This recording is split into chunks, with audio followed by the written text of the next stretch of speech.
لكل الناس اللي طلبت عمايل الكلاوي والقلب، يلا اذكروا الله وصلوا على محمد. وتعالى اقولك تعمليهم ازاي عشان ما تضيعيش فايدتهم. اول حاجة تجيبي نص كيلو او حسب الكمية الموجودة عندك من الكلاوي والقلب الكندوز او لو حاطة ضاني. تمام. بننزل كده في طاسة سخنة بحتة سمنة بلدي او اي نوع سمنة عندك، بس يفضل طبعا السمنة تكون بلدي. هنسيح حتة السمنة كده بالشكل اللي حضراتكم شايفينه. والكلاوي ما بتتحطش تحت مية ولا بتتغسل، بتعصر عليها ليمون فقط لا غير. ويا ريت ما تضيفيش خل لان الخل بيظهر الزفرة اكتر. امشي على الوصفة زي ما هي. الصينية سخنت والمادة الدهنية سخنت، هننزل بالقلب والكلاوي زي ما انتوا شايفين. وطبعا القلب والكلاوي بياخدوا سوا شوية عن الكبدة.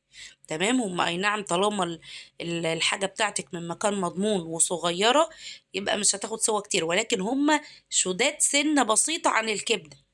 تمام. هنبدأ نشوح فيهم لحد ما اللون يغير بالشكل اللي انتوا شايفينه ده. وقلت لكم لازم نسخن الصينية كويس بالمادة الدهنية عشان ما يفرزوش اي سوائل.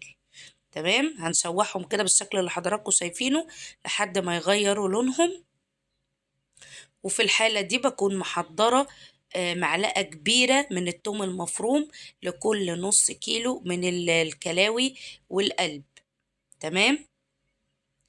في ناس بتحب تحط بصل، ولكن دي أحسن طريقة تاكلي بيها الأكلة دي.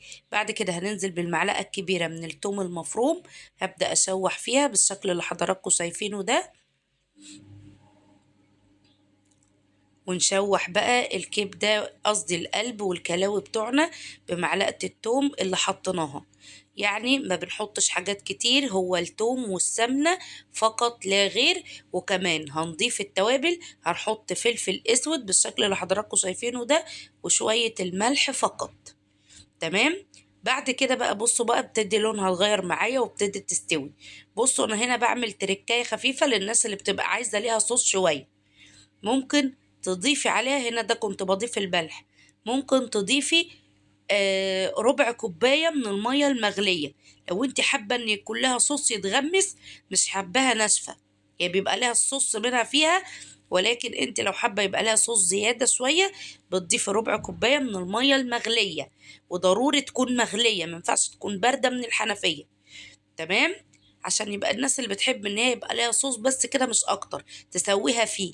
بعد كده هنسيبها على النار حوالي 5 دقايق وبألف هنا وشفا. وما تنسيش بقى قرن فلفل معتبر كده تحطيه، وعايزة تكمريها لحد ما تستوي، او لو حاجتك صغيرة مش هتحتاج سوا كتير. متنسوش تجربوا الوصفة، وصفة القلب والكلاوي البلدي اللي طلبتوها كتير. متنسوش المتابعة والاشتراك لصفحاتي. كنتم مع شيف هدير.